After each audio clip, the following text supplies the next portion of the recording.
说脱口秀了，因为这边抓抄袭抓的比较严，3年没说了，这3年的话题我了如指掌，无外乎就那些：3年原生家庭，2年女性主义，1年。觉得脱口秀应该是冒犯、讽刺、撕开自我、抨击现象，所以我不理解为什么互动相亲脱口秀也叫脱口秀。2楼的朋友你们好，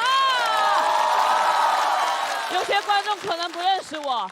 自我介绍一下，普拉斯，中国最优秀的 sketch 编剧，无他，不抄袭而已。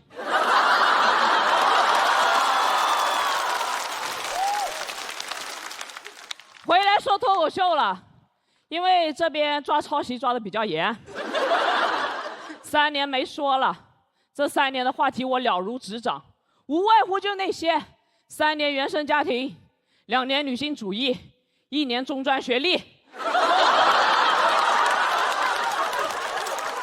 不出意外，今年应该是中国脱口秀 ADHD 元年。我是那种原教旨主义脱口秀演员，用现在的话来说叫 vintage 演员。我觉得脱口秀应该是冒犯、讽刺、撕开自我、抨击现象，所以我不理解为什么互动相亲脱口秀也叫脱口秀啊？这我也可以，我可以的。现场有没有单身的朋友？有，那边吗？有。OK， 好，你这个女生你选什么类型的男孩子？啊，一起来的，还有吗？还有单身的朋友吗？第一排我就不互动了哈，我第一排就养闲人。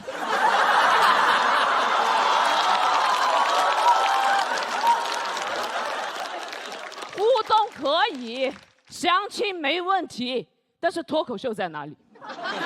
我每次和同行聊起这些问题，他们都说普拉斯你对脱口秀有太多ego，那是因为现在脱口秀有太多狗。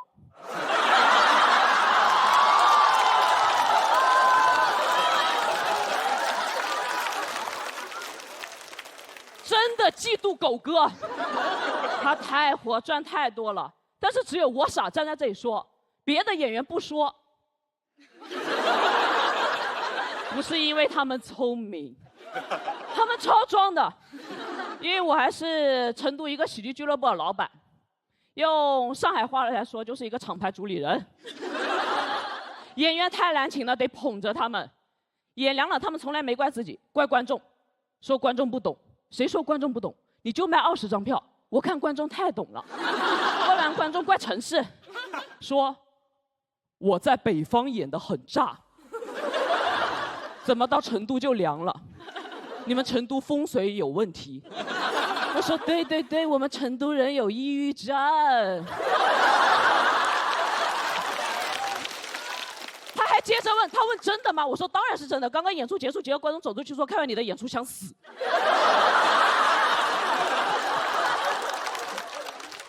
3年没在台上演，但一直在台下演，陪演员聊创作，说我这个段子梗少，但是高级；不幽默，但是煽情。普拉斯，你懂喜剧，所以你懂我。你说说看。我说超级厉害。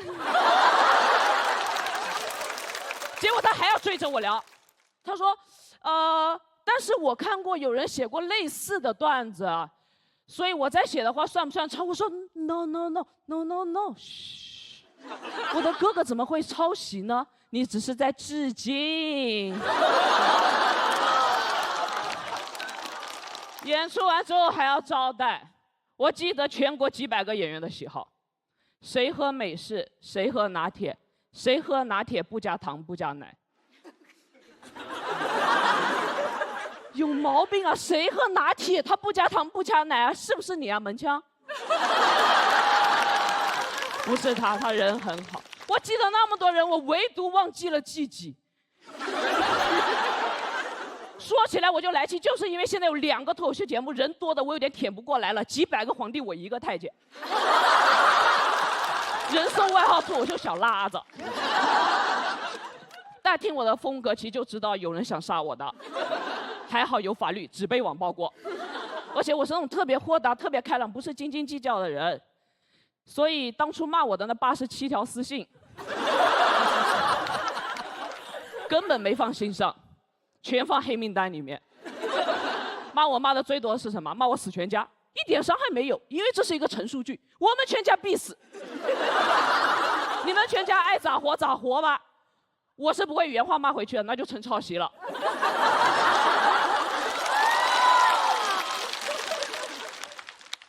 还有造我黄谣的，我全都看了，我看着看着，看进去了，真的很好看，有细节，有氛围，高潮迭起，跌宕起伏，我全部截图保存收藏。骂我的那么多条私信里面，有一条我记得特别清楚，记忆犹新。他第一句话就震惊了我，他说：“普拉提。”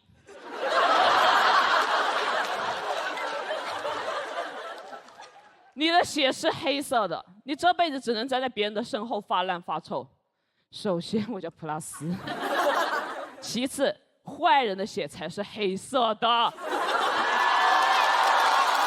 我的永远是 A 型。今年决定回到舞台，我就想做自己了。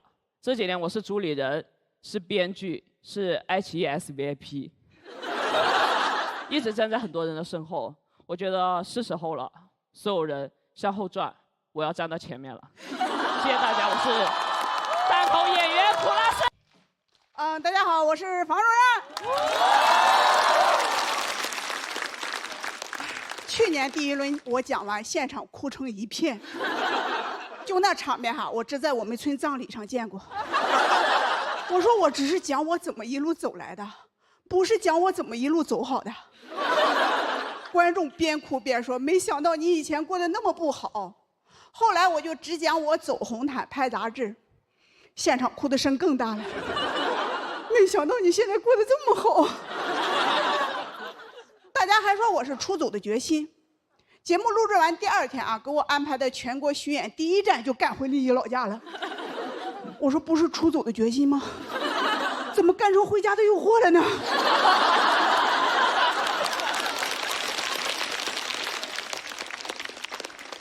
我回去后哈，大家都说房主任去上海骂街挣了1个亿，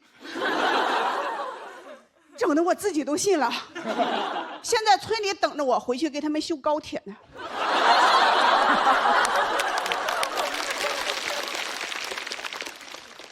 说剧里他们挣1个亿，就差1张直达上海的高铁票了。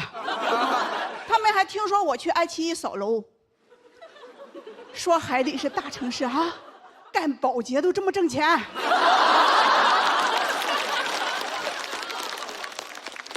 我也是火了以后才知道，我们家原来还有那么多亲戚呢。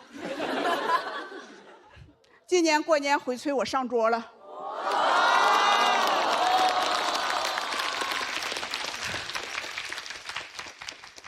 主位。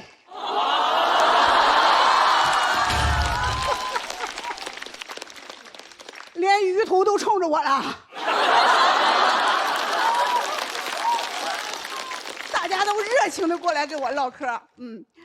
侄子要结婚，表叔家要盖猪圈，我跟他们唠了半天嗑，我现在倒欠他们100多万了。我也不知道我能火呀，我也是回村之后我才知道，我现在是我们村里的顶流，房家村杨幂。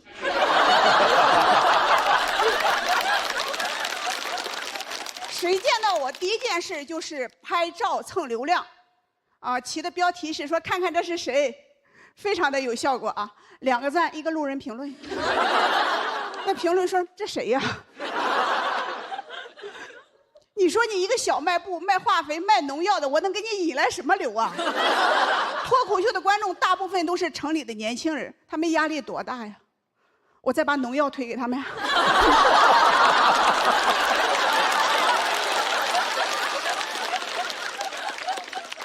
帮他们彻底躺平。只有我发小不蹭我流量，只找我办事儿。我有个发小被村霸又漏洞合同骗了，欠了一屁股债来找我，说我看到你跟黄晓明拍视频了，你能让黄晓明帮我打官司把钱要回来吗？我说黄晓明他只是演过律师，打打什么官司呀？他还演过大汉天子呢，直接灭他九族。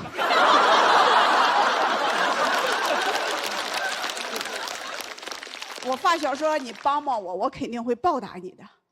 你的大女儿今年30了，不是没人要吗？让我的儿子给你当上门女婿吧。我说我怎么就写不出来你这种包袱呢？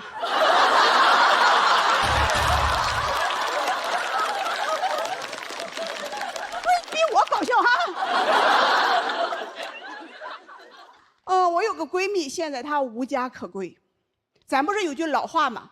老够死，害怕老够死。我说我帮你租个房子过渡一下吧，我就给她找了个租金6000的房子，年租啊。她老公嫌房子太差了，就自己找了个1万的。我说行，我出6000，你出4000。她老公说行，就租6000的。我现在是不养自己的老公了，我开始养别人的老公了。我就给我别的闺蜜说，我说我要写成段子，我要骂他。我的闺蜜说你可别呀，咱都50年的感情了。我说我不写段子，我拿什么给他交房租？我看现场有很多女孩子啊，给你们一条人生的忠告，就是千万不要跟你们闺蜜吹那种牛。等我有钱了。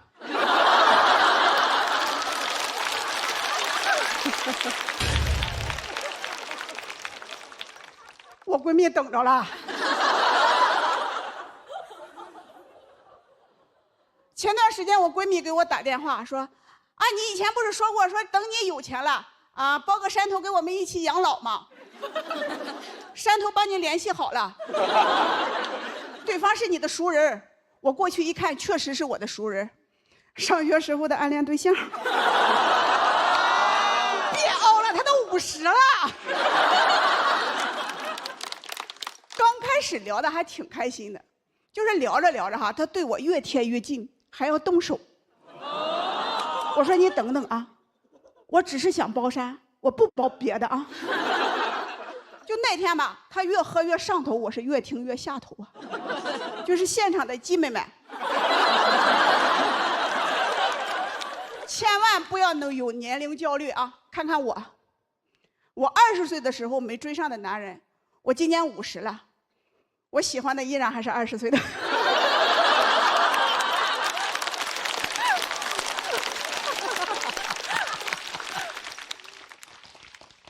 那天分开以后啊，他回去以后还不断的给我发信息，一边问我你还包不包山了，一边问我借钱。我说你放心，对于你我包山的。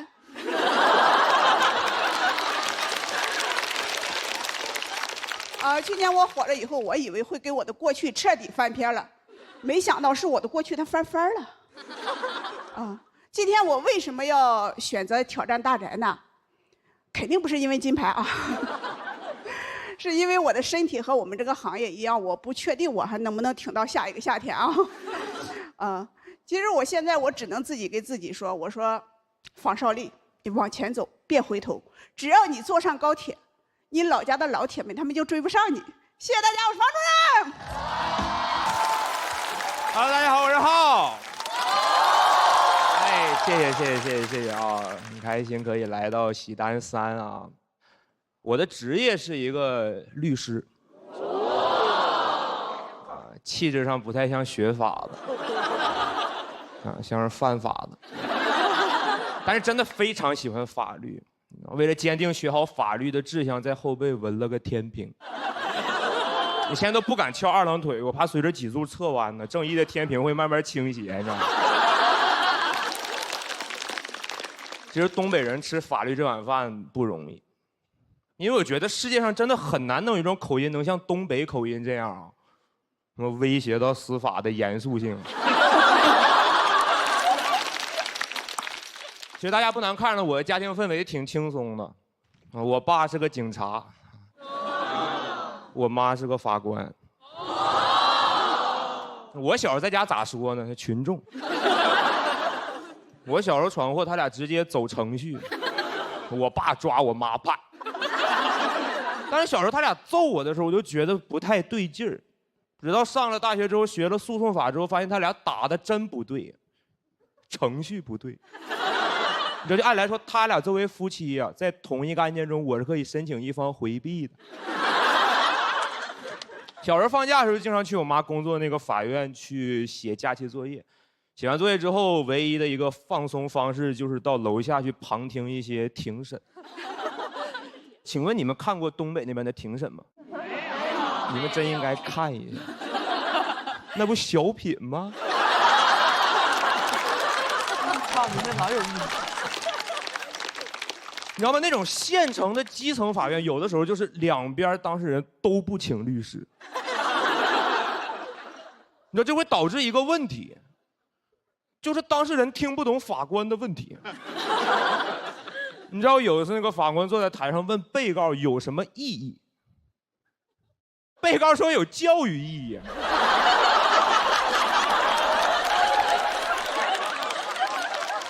说法官都懵了，法官说啥玩意儿教义啊？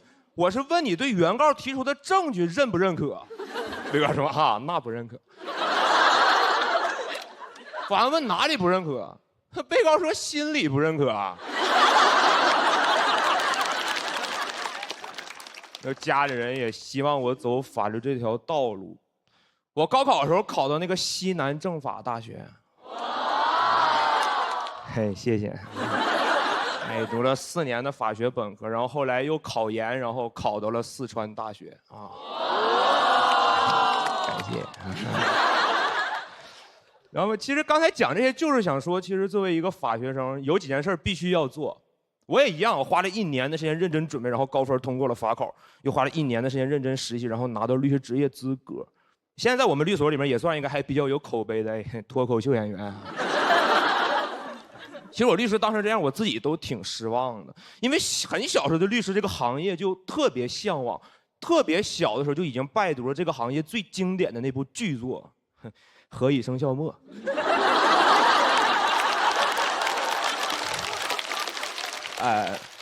我解释一下，是那个钟汉良版本的，黄晓明那个。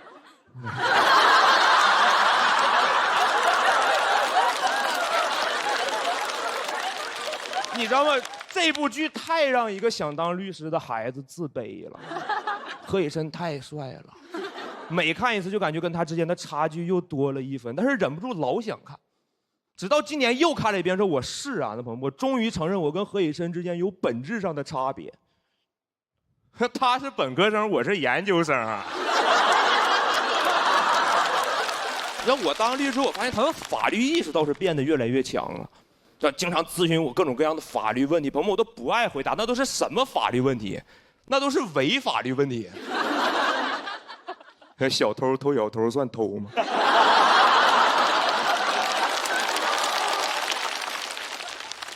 绑匪绑绑匪算绑吗？我有时候感觉他问了一副对联出来啊。但是我对我这帮兄弟们的感情太复杂了。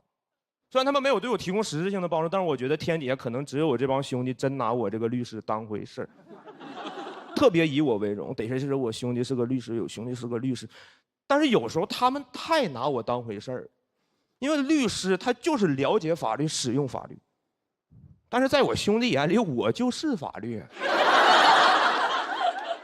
你知道我刚拿证那天，我最好的兄弟说去唱歌庆祝一下，我们都到 KTV 门口了，然后他说我去买点酒。他刚走出来1步，然后突然回头说：“哎，律师啊，我问你个事儿啊，就是从法律角度上来讲，咱去 KTV 能不能自带酒水？”我们他问我这个问题的时候，我很震惊，他都自带好几年了。我说从法律角度来说可以带，毕竟消费者有选择商品和服务的自由。我觉得我回答的老帅了，结果我兄弟听完说：“这可是你说的啊。”过了一会儿之后，我兄弟非常坦荡的搬了1箱酒走进了那个 KTV。KTV 领班也懵了，还以为我兄弟是来送货的。所以那个领班问得很谨慎，他说：“哥，这里面是酒吗？”我兄弟也没想到自己会被问，他就看向我，他看我的时候，我就一直在那摇头，意思是你别看我。结果我兄弟看完之后，回头就跟那领班说：“哈，这里面不是酒。”哎呦我那么大4个字，勇闯天涯。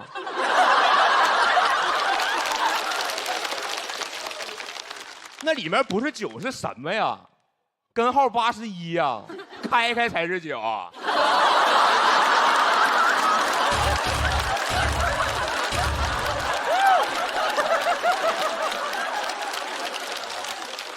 领班说：“对不起，那个咱这儿不可以自带酒水。”我兄弟看着我，他说可以。他是个律师。怎么？他说完这句话之后，我就从那个领班的眼神里读出了跟我心中一模一样的那个疑问，就是他是个律师，跟自带酒水有啥关系呢？我应该用啥关联词呢？哈，因为我是个律师，所以我自带酒水。嘿，虽然我是个律师，但是我自带酒水。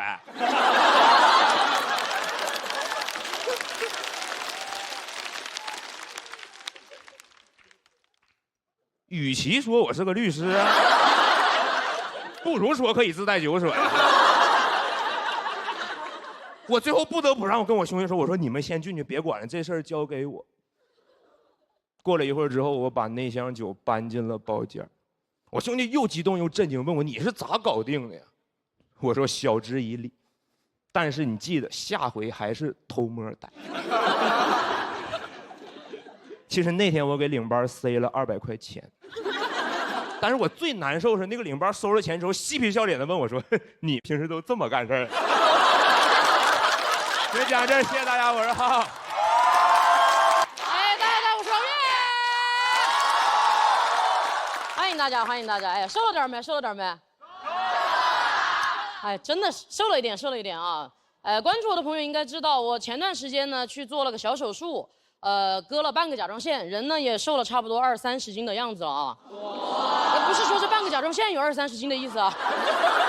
其实我自己感觉这个病还好，因为我从确诊到我康复一共就2个月左右的时间，身上也没有因为这个病很痛啊什么的。但是这个事情啊，它传到我家族群里面已经乱套了，你知道吧？就那个营销号，他给我乱剪到我家族群里面已经说我得了前列腺癌了。我现在农村里面那些老家的亲戚口口相传说我得了直男癌，但其实一开始我自己都不知道那个甲状腺长在哪里，我就问医生，我说甲状腺长在哪里啊？他说在你脖子里面。我说我脖子长在哪里啊？他说在你第2个下巴后面啊。我真的我以前就是从来不会注意到甲状腺的问题嘛。我想检查出来呢，是因为我想减肥。因为去年这2年比赛比得还可以哈，有点混进娱乐圈了，你知道吗？当了个小明星嘛，现在哎呀，我就发现这个娱乐圈里面好多明星，他们都打减肥针。我觉得我是个小明星，我可以小打一下。那我一去检查，医生就说你这个打不了，你甲状腺有问题。我当时急得把他拉到旁边，我说。什么问题不问题的，不要跟我这个那个的哈，我诚心要打的。我多加点钱可以打吧？那个医生说你真打不了，你这个是甲状腺癌。我说癌。我当时直接在那个病房里面开始唱《巴比龙》，你知道吗？医生说你不要紧张，这就是一个情绪病，好多人都要得的。你做个手术，一刀割了就没了，你回去排队嘛，大半年左右应该就有床位了。我说大半年，我要是死了怎么办呢？他说目前根据这个医学，应该是死不了哈。你要是死了的话，那医学应该有重大发现。其实我做手术最担心的是伤到我的声带，因为我们的那个喉返神经就贴着甲状腺长的，稍微做手术不注意就可能滑到。做手术当天，我半裸着被推进那个手术室，其实我还是蛮紧张的，一直躺在那个床上抖。那个医生一看我很紧张，他就很想安抚我，他就开始围着我看。他说：“哎，王月的嘛。”哎呀，呀，你是讲脱口秀那个王悦的吗？妈呀，你好好笑啊！我看了你好多 cut， 你放心，我今天绝对好好的给你 cut。我当时躺在那儿想，我说幸好老子好笑。你说要是换个不好笑的演员，那不是跟节目一样就快剪喽？手术做完你们也听得出来哈，我现在声带其实没有被影响到，全身上下没有什么别的变化，最多就是多了一条刀疤而已。但是医生很专业，他直接把那个刀疤他开在我颈纹上，藏在我第2个下巴后面。我现在全身上下多了一条刀疤，但是我少了一条颈纹，你知道吧？但是其实我做完手术过后休养了2个月左右，这2个月我想通了好多事情。我以前真的不知道我是一个情绪很稳定的人，我不知道我为什么会得这个病。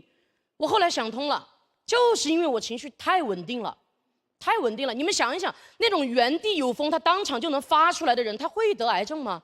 他不会，他得到尊重，是吧？我以前一直以来都是一个为了生存，我非常的内耗、非常圆滑的一个人。但我觉得一个圆滑的人不代表他没有棱角，他棱角全部都被包在里面，每天都在里面磨自己的甲状腺。我做完手术过后，真的可以说是性情大变，真的。以前还有半个甲状腺给我拦着，现在根本就拦不住了，真的。我甚至都在想，我说我得这个病到底该怪谁？怪全世界？每个人都动了手的，真的。我跟你们说，我首先就要怪那些打减肥针的明星。要不是他们，我查得出来我这个病吗？真的，我发疯了，乱怪，我不管了哈。这还要怪我那个原生家庭。我去年不是一直在节目上面讲了很多原生家庭的故事嘛？节目一播出，那个原生家庭像鬼一样撵上来追着我骂。具体是谁我就不说了哈，反正不是我妈妈啊。给我发消息，他说怎么生出你这样的东西啊？你录的什么烂节目？我要去起诉爱奇艺。他当时那个情绪比腾讯都激动，真的。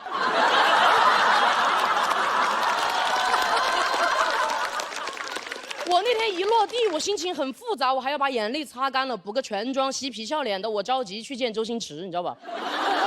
我们节目就是这样的，每年都会去拜访一下孤寡老人哈。就是、第2天，我就在朋友圈里面发了一张跟周星驰的合影，我原生家庭那边直接撤回一个律师函，转发我的朋友圈到他的朋友圈，文案配的是好东西啊，好东西。我就在想，我说爱奇艺，你没有周星驰，你早就完了，你都被讹上了。以后谁要是再说周星驰对这个节目一点帮助都没有啊，我就起诉谁哈！真的，我真的骂完家庭骂工作，那个工作更是给我重拳出击，真的。我到现在还有几场演出的钱没给我要回来，跟我说签了合同的，发过来我一看2版，1版没盖章，1版没签字，双管齐下，真的让我在拿不到钱这个事情上，妈呀，居然做了2手准备。我当时发给律师看，律师不是号哈。我当时发给律师看，律师说妈呀，完全不合法呀这个合同。我真的在想，我说我能有今天，全靠工作、家庭这些人背刺我，真的。谢谢你们，谢谢你们啊！以前我觉得我自己给所有人面子，所有人给了我什么东西啊？给我一颗瘤子。但我觉得那个手术很神奇，就是一刀开下去，我感觉我所有的棱角全部都翻出来了，我都开始共情吴京了，朋友们。我知道他经历了什么事情才会对着镜头说出那一句“我死过，你死过吗？”哎呀，我现在真的是啥也不在乎了，谁来都不好使了，你知道吧？随便，什么东西都随便，还比赛呢，这个得冠军，那个得冠军，老子得癌症了啊！朋友们，我建议你们每个人啊，不是建议你们每个人都去得甲状腺癌的意思啊，你们可以先假装得癌。真的太爽了，全世界都会为你们让路的，真的。我楼上有个邻居，天天大清早装修，直接在那个物业群里面艾特他，我说我得癌症了。我本来想着就是亲戚找我借钱，我直接给他回，我说不好意思啊，我得癌症了。我想着早点做手术，跟那个护士商量，我说能不能快点给我安排床位，我得癌症了。他说这一走廊都得癌症了啊。我去剪头发，那个托尼非要让我办卡，我说我得癌症了。他呜的一声把老子头发给老子推了。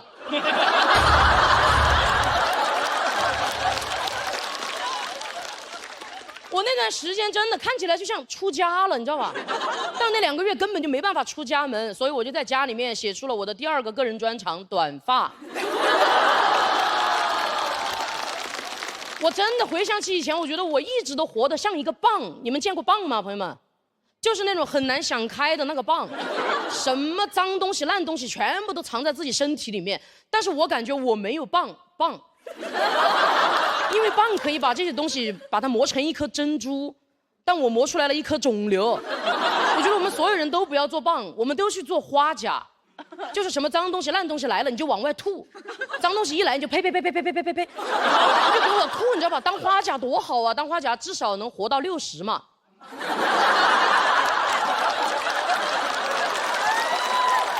花甲之年啊，真的。我今年真的也刚刚过了30岁的生日，我觉得我们大家都还有大把的时间要生活，真的。从今以后，我就当那种一粒沙子我都容不下的花甲。你们这些伤害我的人，你们都给老子滚吧！你们这些沙子，大沙子。谢谢大家，谢谢老瑞，谢谢。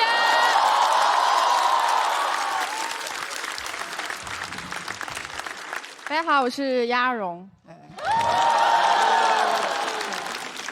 对，我是一个还在上班的脱口秀演员，我现在已经工作快10年了。对，然后我最近就悟到了一点啊，我就发现就是如果你在刚工作的时候觉得自己有很多不会的啊，你千万不要过度焦虑，因为当你工作10年之后，你就发现有些事情还是不会。我到现在都不会应酬。我们领导还很疑惑，他说：“你们脱口秀演员不是都很爱喝酒吗？怎么不会应酬？”我说：“我们脱口秀演员语言表达也很精准的，说了爱喝酒，没说爱陪酒。”然后大家如果以前听过我的段子，应该也听得出来，我这个人蛮有主见的啊，所以我吃饭也是有自己的节奏的啊。我们领导也不说看着点啊，每次就是他提一杯的时候，我都在啃羊排。我也非常不擅长敬酒，就是我找不到敬酒那个 timing， 就我不知道为什么，就每次我正打算站起来的时候，就有人他已经站起来了。而且你一旦错过第1个 timing， 第2个 timing 就更难把握了，因为变量更多了。你要在领导休息好之后，以及第2个人准备好之前。大概就那么几秒钟，稍纵即逝，我每次都纵掉。所以这个时候我就特别怀念我们脱口秀经典赛制。我说，要不然想敬酒的人都站起来吧，让领导反选，对吧？然后我觉得很奇怪的一点就是说，其他人好像都能敬上酒，只有我老是慢半拍啊。所以我真的怀疑过，我说会不会这个房间里它其实是有一个 BGM 的，只是我听不到。但是我很擅长推理。我根据他们敬酒的这个流程和节奏，我反推了一下，我觉得这个 BGM 应该是这样子的：1打打，2打打，站起来去敬酒，举起杯一大口，拍马屁往回走。但是我就是卡不上这个节奏啊，而且只有我卡不上这个节奏啊，就每次去应酬特别像一个篝火晚会啊，所有人在那边举着酒杯载歌载舞，只有我一个人在篝火旁边跳竹竿舞，被夹脚。而且我不理解为什么要敬酒啊？有的人说是因为酒很珍贵，所以要通过敬酒来表示对客人的尊重。我觉得应该是骗人的。我觉得如果真的是因为酒很珍贵的话啊，那就让客人一个人喝就可以了。对吧？我们请客的就不要喝酒了，我们就负责站那边说没事没事，我不喝我不喝，不爱喝，没关系，你多喝点没关系，我刚在厨房喝过了。而且不是说喝了就行，得喝很多，最好是喝到吐才能表示充分的尊重。所以我觉得不是因为酒珍贵表示尊重啊，完全就是以伤害自己来表示对对方的尊重。我想明白这一点之后，我现在看别人敬酒，我都觉得很荒谬，因为在我眼里那个画面就是我扇自己一巴掌，你扇自己一巴掌，咱们就有朋友了。而且我仔细想了一下，我觉得扇巴掌跟敬酒确实很像的。你想，都上脸，量大了都头晕。最关键的是，数学上其实已经论证过这个扇巴掌跟喝酒之间的关联性的，扇扇得酒。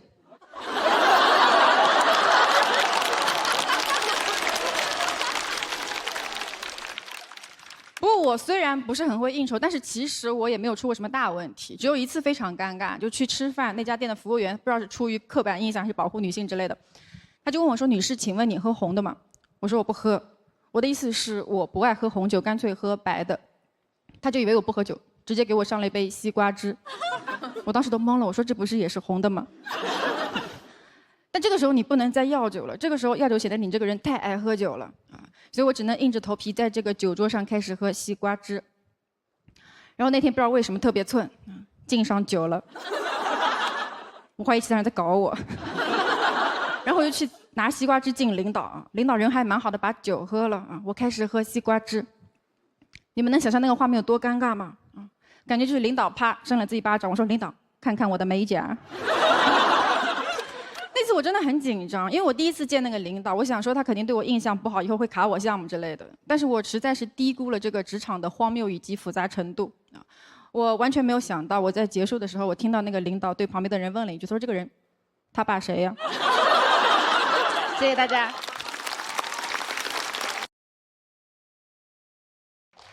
哎，大家好，我叫小海。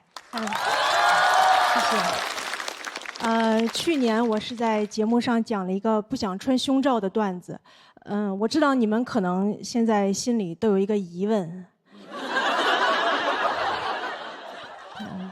没穿。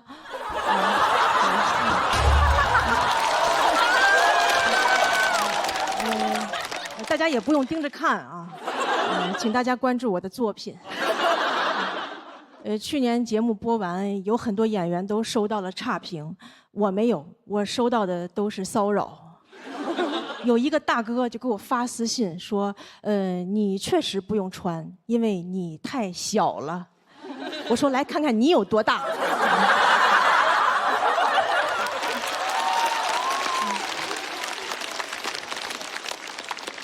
我点开他头像一看，他胸比我都大。我觉得他才应该穿胸罩。我觉得那些内衣厂商就应该专门出一些给这种男人穿的胸罩，就叫贝克汉姆的秘密。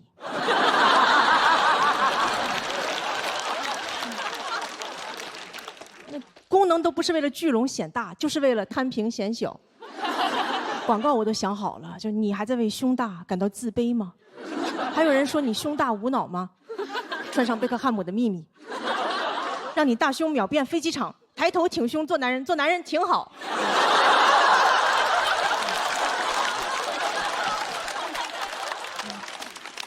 今年又来上海录节目了。我前2天路过安福路，我看到了很多摄影的老法师。你们知道什么是老法师吗？就老法师就是很多老头退休以后，终于找到自己真正的爱好，美女。你感觉这爱好他也不是找到了，他就是坚持住了。那天我就看到一个老法师，他直接对这个穿短裤女生腿这样拍张照片，他就跑了。我说这不是偷拍吗？这是老法师吗？这不是老违法师吗？我就追过去了，我说你刚才拍的是啥？他说我就拍了个半身照。我说你管那个叫半身照啊？那你身份证上是你下半身呐？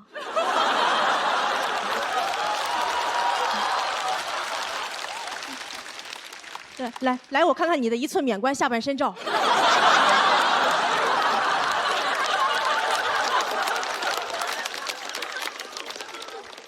他说这也不能怪我呀，对吧？但是这女生她穿长裤啥事儿没有。我说怎么偷拍还怪短裤呢？啊，是短裤在偷拍吗？他一个裤衩拍呀。我发现每次有女生被偷拍、被骚扰，总会有人说穿长裤啥事儿没有。怎么有长裤女生就安全了？那这样的话，女生宿舍门口也不需要保安了，你挂条长裤呗。秋天挂秋裤，冬天挂棉裤，健身房挂瑜伽裤，汪峰演唱会就挂皮裤。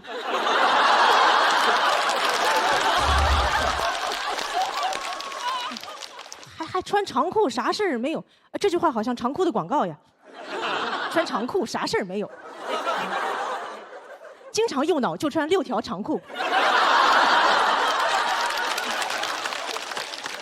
穿长裤，他好我也好。我是渣渣辉，是兄弟就穿1条长裤。当时他还狡辩，他说这真的不能怪我。他说你看穿短裤露出美腿，就是会激起人的欲望吗？你感觉对于这些人来说，你穿的再多都能激起他的欲望，对吧？你穿个瑜伽裤，你的美臀激起了我的欲望；你穿个长袖，你的锁骨激起了我的欲望；就算你穿成个木乃伊，你的神秘激起了我的欲望。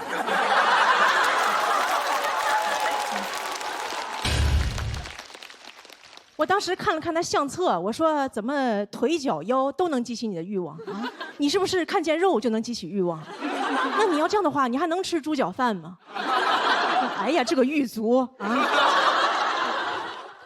去买鸡蛋灌饼，老板不要火腿会激起我的欲望。就对他来说，烤鸭店那就是夜店。看见吊炉烤鸭在那转，妈呀，钢管舞。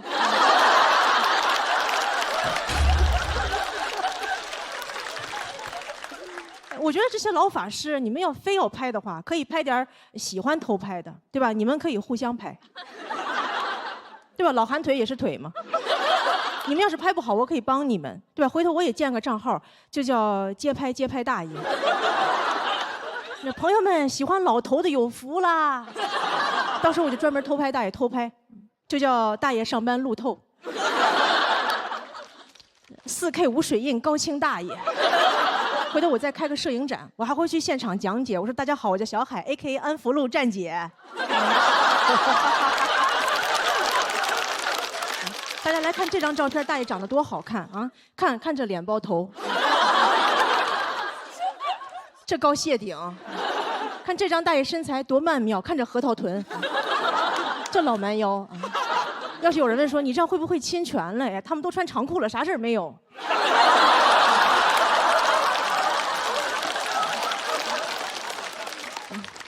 这个摄影展的名字我也想好了，就用我的名字命名，就叫《老人与海》。谢谢大家，小海。大家好，我叫多多，非常开心见到大家。然后做个简单自我介绍，我叫多多，现在是在上海读研究生3年级。开学第一天我就感觉人与人之间的差距蛮大的。我同学问我哪里人，我说我是四川的。他说四川好呀，四川好。哎，我以后可以把我上海的房子卖了，去四川养老。人聊天怎么能这么恶心呢？他不说，我都不知道他在上海有房子。我也很难回答。我说：“哎呦，上海好啊，上海好。哎，我以后可以把我四川老家的房子卖了，去上海等死。”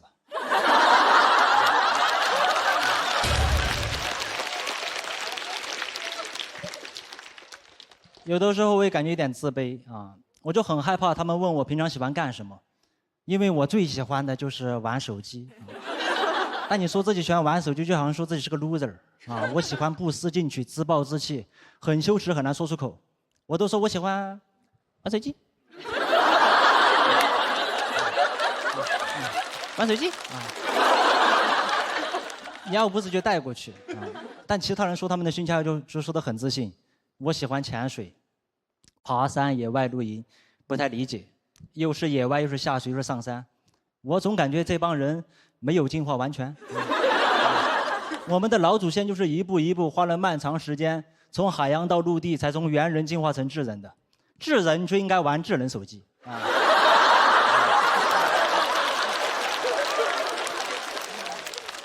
你让老祖先怎么想？老祖先一看，我去，怎么还在爬山？咱没有手机应该好好玩啊！咱老祖先当年没这个条件。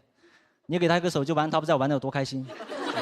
每天窝在洞穴里刷 B 站，直接从猿人进化成2次元人。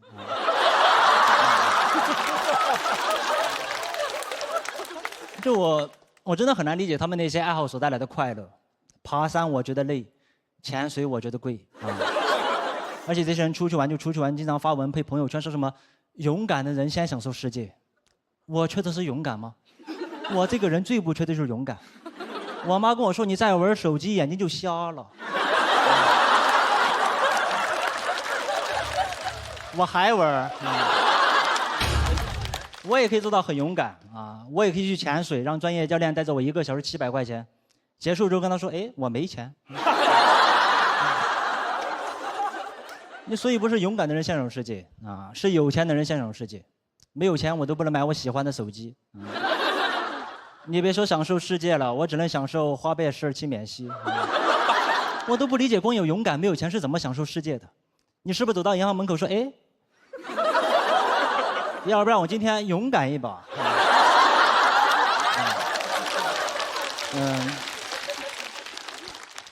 我感觉这个社会对玩手机充满偏见啊！什么学习不好手机玩多了，眼睛不好手机玩多了，睡眠不好手机玩多了，那咋了啊？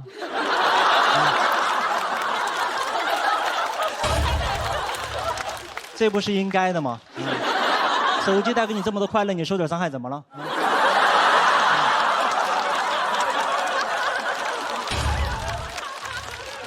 你快乐都是有成本的啊。你像潜水，万一潜着一回头氧气瓶丢了，那不完了吗？啊，还得再买一个。就我觉得兴趣爱好是没有什么高低贵贱之分的，但玩手机就好像这个鄙视链的最底端啊，玩安卓手机更底端。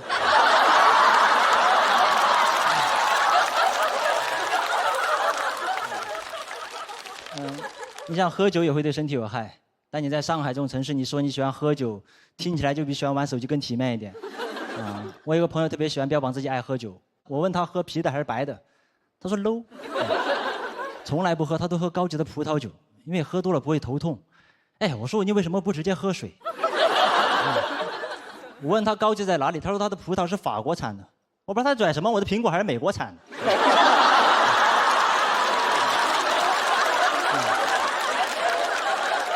哎呀，很多人喜欢喝酒，无非就是喜欢那种被酒精麻痹自己，慢慢忘记烦恼的感觉。玩手机也可以麻痹自己。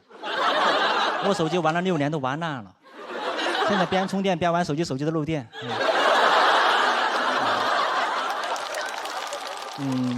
我觉得很奇怪啊，明明大家在玩手机，你很难光明正大的把它大大方方讲出来。没有人在自己工作简历、兴趣爱好内栏说喜欢玩手机的。都说喜欢看电影、听音乐、拍 vlog， 那不就是玩手机吗？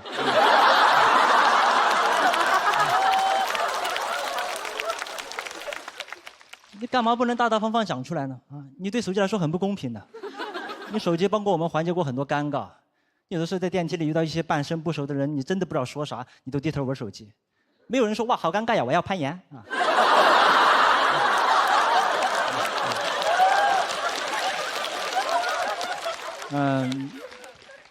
我知道大家今天的手机都被没收了啊。你们以为是怕你们录音录像吗？啊，其实是怕这个思维导师点评太尴尬的时候，帮着你们。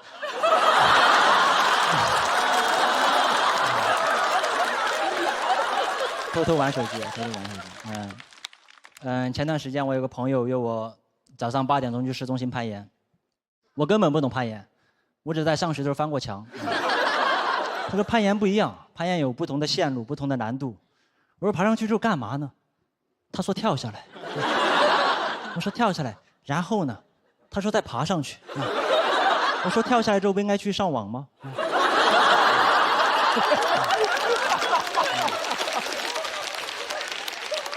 我那天到了攀岩馆之后，我就看见我说我肯定爬不上去，我说咱能不能坐电梯啊？他说你相信我，他说攀岩是一种高级的快乐。是一种你经历重重困难，最后达到目的地会产生一种征服感。我说征服感，我为了来攀岩，我定了早上6点钟的闹钟，挤了1个半小时的早高峰地铁，换成了3次，有不同的线路，不同的难度啊。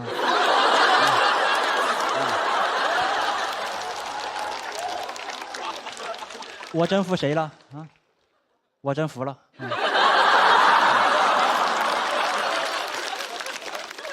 我最后还是跟着他爬了2个小时墙啊！结束之后，唯一的感觉就是累得想死。我为了缓过来，在床上玩了2天手机。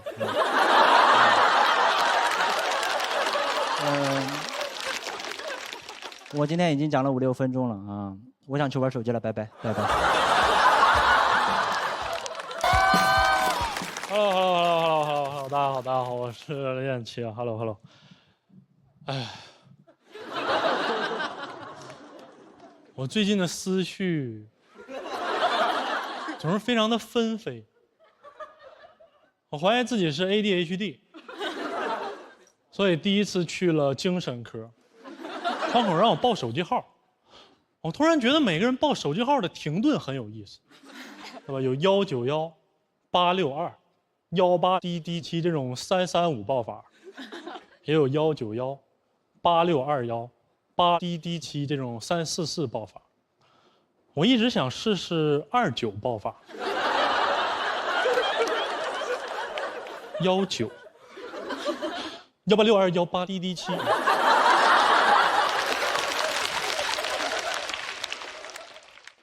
其实还有19、18、62、18DD7，我管它叫双色球爆发。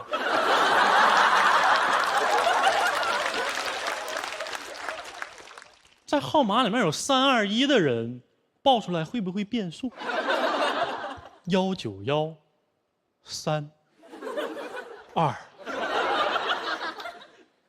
189。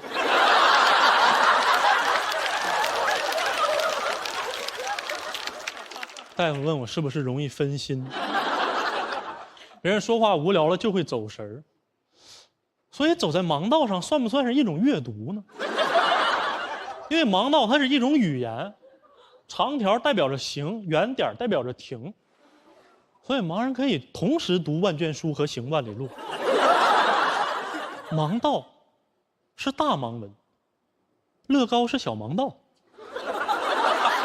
盲文是凸的，碑文是凹的，所以点了豆的去某多算是一种盲文。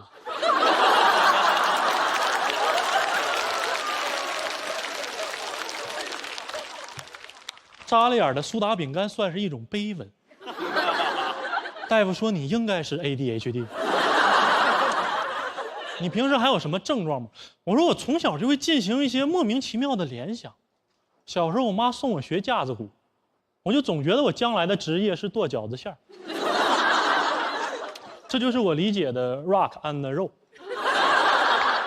我长大也没好，我第一次看见有人敷黑色面膜的时候，我非常纳闷，就是你从露出的部位来看哈，为什么没有人敷面膜抢银行呢？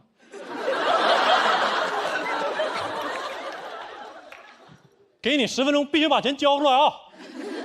到点我该摘了。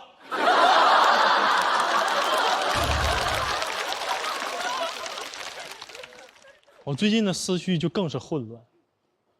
我最近觉得孙涛是一只鸟，因为我觉得鸟一辈子它只重复同一种叫声，而一个喜剧演员最大的困惑就是你的梗越火，你越重复，你越像一只鸟。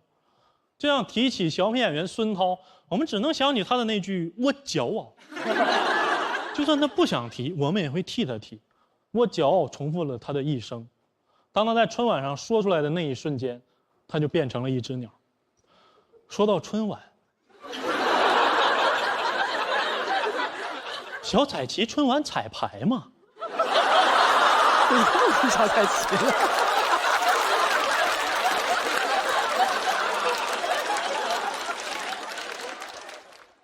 大夫说你能看我一眼吗？你平时社交怎么样？我说我社交完全没问题，但其实有时候我去别人家做客的时候不好意思说走，每次到最后我就只能一边穿衣服一边嘟嘟嘟嘟嘟嘟。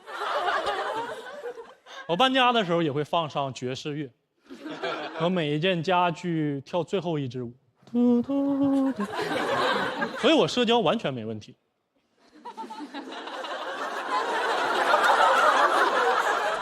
我跟大夫谈话的时候，我的椅子一直在嘎吱嘎吱响，他的也嘎吱嘎吱响，所以这是一个嘎吱窝。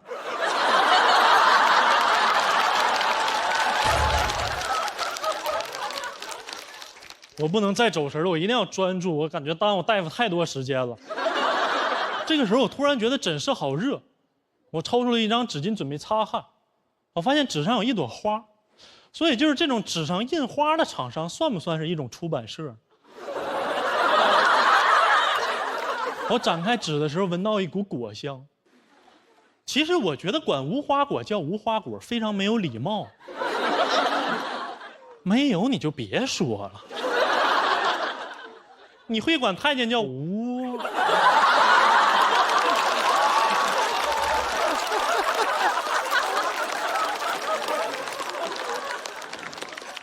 而且人类给植物起的名字也太区别对待哦，这是一盆无花果，而这是一盆君子兰。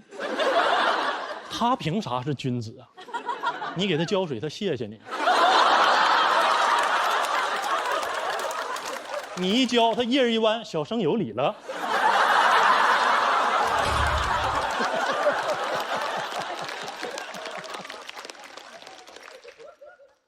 墙上的挂钟一直在滴答滴答响，所以这个世界上有没有那么巧的事，就是你家里有老式钟表的同时，晚上你再看恐怖电影，贞子爬出电视机的那一瞬间，正好到了12点，于是贞子一撩头发，啊，布谷。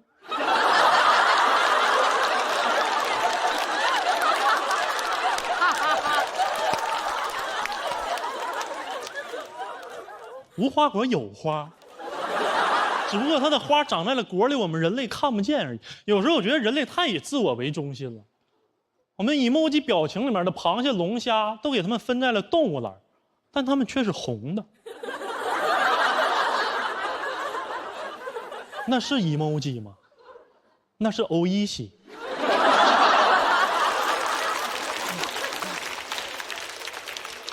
那是饭。那是饭 emoji 了，下来咪西吧。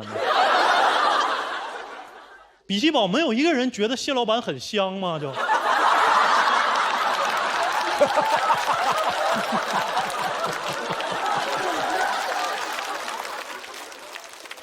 我喜欢猫头鹰的名字，因为它是猫头鹰，它不是鹰尾猫。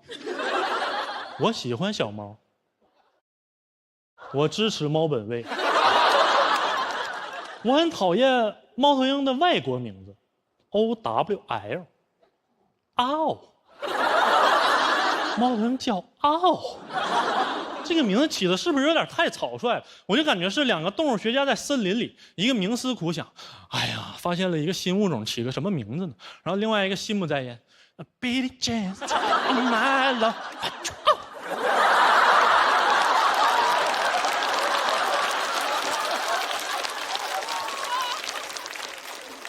不用那么长吧，嗷就行了。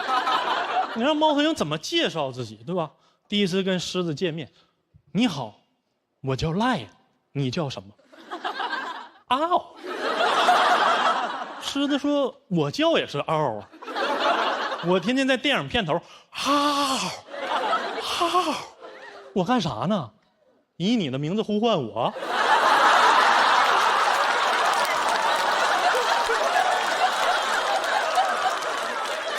你让山东猫头鹰怎么介绍自己的英文名字，对吧？你让山东猫头鹰怎么介绍自己的英文名字？我骄傲。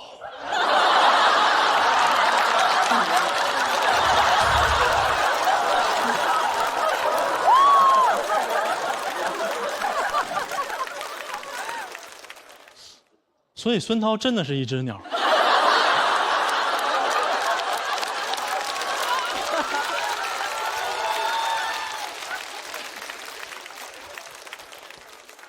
就这样，我被确诊了。嘟嘟嘟。高兴，去年我从奉贤搬到了徐汇，租的。确切的说，这种变化对我来讲，就是从郊区搬到了上海。哎，我刚到市中心的时候，我很拘谨，我很怕自己不懂这里的规矩，因为我感觉在市中心大家都很讲礼貌。尤其是满大街那些标语都在提醒着我讲礼貌，你们看到过那些标语吗？满大街都是 manner manner manner manner manner，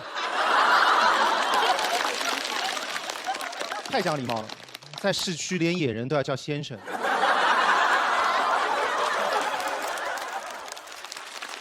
上次我在 manner 里面遇到了一个爷叔，他没有任何一丝丝的 manner， 他看到我就说：“哎呦，门枪是你吧？你怎么在这里啊？”之前没看到过你。我说刚从奉贤搬过来，他说哦哟乡下了。那你这个上海人不正宗的，讲两句上海话听听。朋友们，人在受到极度刺激的时候，语言系统是会崩溃的。我说瞎弄。他说开玩笑的呀，你怎么会真的说的啦？13点走了。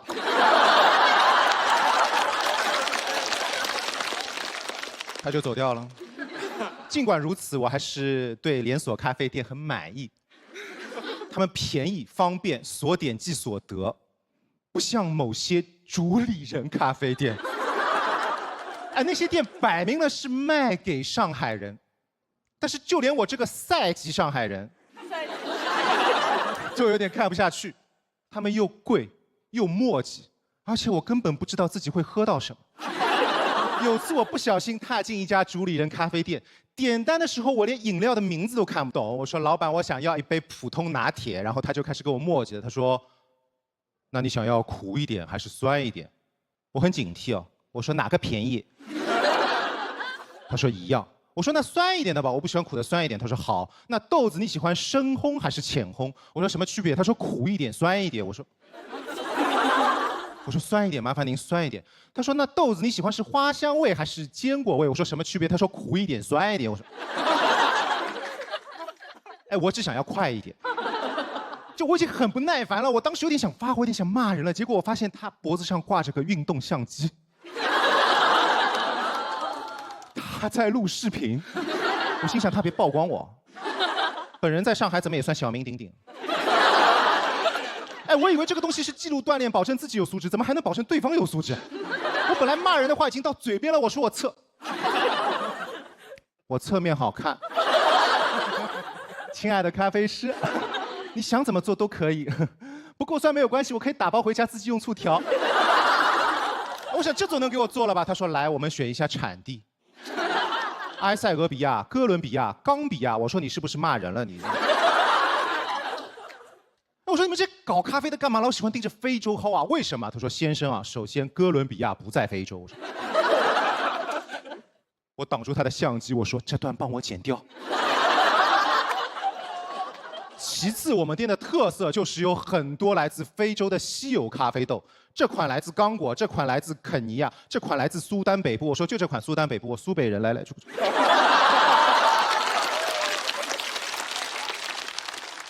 好，您稍等。过了10分钟，他说：“先生，不好意思，我看了一下，我们今天这个咖啡豆它状态不好。”我说：“咖啡豆状态不好？咖啡豆怎么状态不好？他是没睡醒吗？啊，那你是咖啡师呀，你先做一杯咖啡给这个咖啡豆喝呀。”以上全是我的心理活动，我没有说，因为他还在录视频，所以我说的是状态不好哦，让他早点回家休息吧。那主理人老师，请问您有什么建议呢？他说：“我给您推荐一款我们店里口感很好、状态很好、口碑客人都很喜欢的咖啡豆，只有一个问题。”我说什么？他说苦。我说来吧，事到如今我不怕苦，再苦能有我心里苦吗？他说好的，拿铁，稍等，给你一个我独创的拉花。然后他一顿操作，一杯咖啡拿上来，上面一个白点。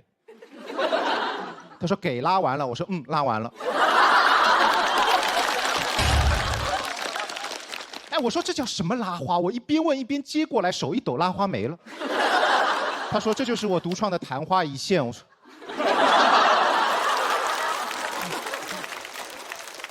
我喝了一口，太难喝了。我说好苦啊，好难喝。他说先生你细品，现在有没有一点回甘？有没有一点草本的清甜？喝完这杯之后，过1-2个小时，你将通体舒畅，神清气爽。我说这杯该不会是板蓝根吧？我说。我看着这杯难喝极了的咖啡，我太生气了。我心想，你不能这么欺负我啊！早知道我点不到我要点的，我就乱点好了。他问我什么问题，我就乱说。我就像那个《Manner》里面的爷叔一样，这么跟他回答。他问我你想要苦一点还是酸一点？我说你怎么在这里？没看到过你。选一下产地，埃塞俄比亚、哥伦比亚。哦，乡下的了。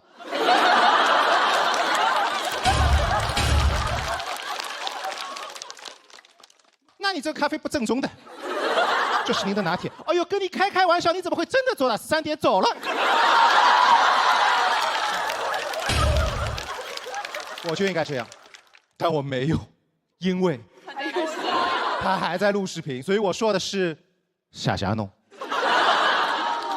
买单，他说60，我说60，也太贵了，什么板蓝根要60，能刷医保吗？我真的太生气了，就是那种被咖啡刺客刺到的那种感觉，所以我当下就做了一个非常勇敢的决定，我对他说开发票。他说开不了，因为我是 ENTJ。我说啥意思？那你不知道吗 ？ENTJ 我们指挥官型人格，指挥官做不了开发票这种小事儿。我说这叫 ENTJ， 这叫偷税漏税。我说我不管，我今天就要发票，因为我是 INFP。他什么意思啊？我说 I need 发票。大家好，有的朋友认识，有的朋友不认识。自我介绍一下，我叫咸鱼，来自河北衡水，在上海打工。一个穷孩子生活在有钱人的城市，他只能用精神对抗物质。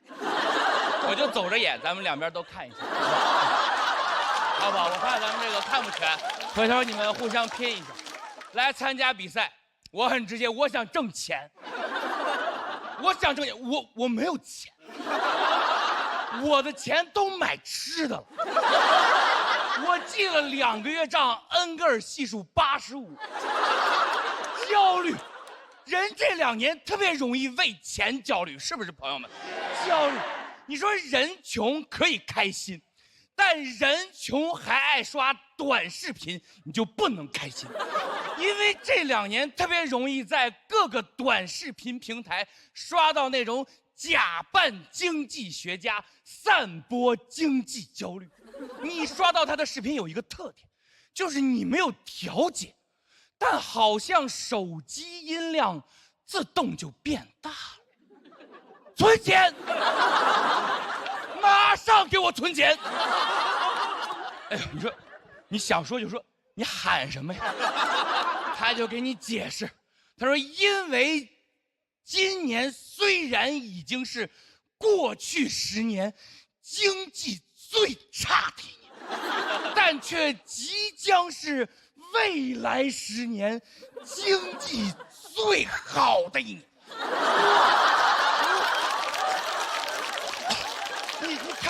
你看完，你这个难受，你都不是焦虑了，绝望，还存钱，我都不想存活了。但这就是短视频平台的好处，你焦虑不了太久。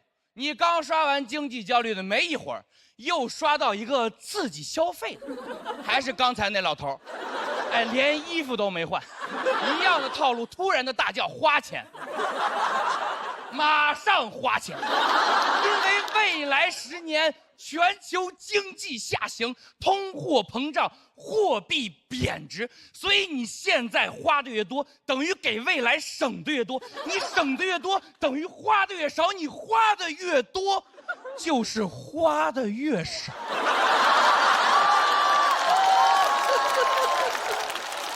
看完我悟了。我还焦虑个啥呀？我消费吧，朋友，你想，消费就是储蓄，借贷就是理财呀，浪费就是节约呀，淘汰就是晋级呀！再见。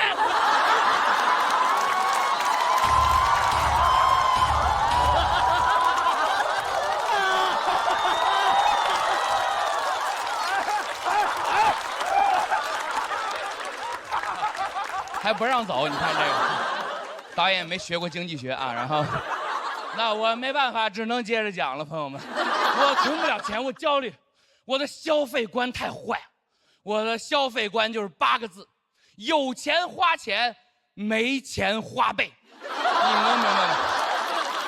我喜欢超前消费，花呗用完就用信用卡，坏习惯，这2年意识到了，原来没意识到，当然了。养成这个坏习惯，我不怪什么社会资本，全怪我们大学宿舍长。我们大学宿舍长是花呗推销员，资本的爪牙。认识他那年，你想我才18，给我们洗脑，让我们开花呗。哎呦，就人家那个洗脑话术之厉害啊！不是我危言耸听，今天我说完，在座所有人开通花呗。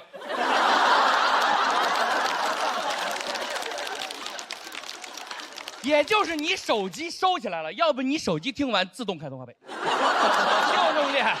你们4个就倒霉了，不好意思。我们说的啊，一个阳光明媚的午后，都在午睡，他走进宿舍，说：“来，同学们，开会。”我先问大家，咱们宿舍都是大学生，对不对？生活费都不够花，对不对？有白捡的钱，你要不要？我说我要，他说都有，花呗这个钱就是白捡的。我反驳他，我说不是，我看了花呗写的跟信用卡一样，是借的，得还。他说花呗这个钱就是白捡的。我告诉你为什么。朋友们，朋友们，我不是故意吓唬你啊，朋友们，我就是故意吓唬你啊，朋友们。因为已经凌晨1点了，朋友们，你要打起精神了，朋友们，打起精神了，朋友们，没错，因为我接下来要正式复述我们大学宿舍长说的话。谁要是在座的各位，你意志力稍微薄弱一点，容易听进去。你看，我就听进去了。我意志力，你都别说我意志力，他说完以后，我这几年智力都有点薄弱。接下来我告诉大家，花呗这个钱为什么是白捡的？首先，咸鱼，我就反驳否认你一点，花呗跟你说那个信用卡不一样，花呗不上征信。那会儿不上，现在上了，别用啊，给我打电话了，好不好？别用啊。其次呢，你按时还没有利息。那基于以上2个条件，我希望现在在座的各位都点开通，然后从下个月开始，你就按月借按月还，按月借按月还，完死之前那个月你别还，这钱就是你的了。听懂掌声。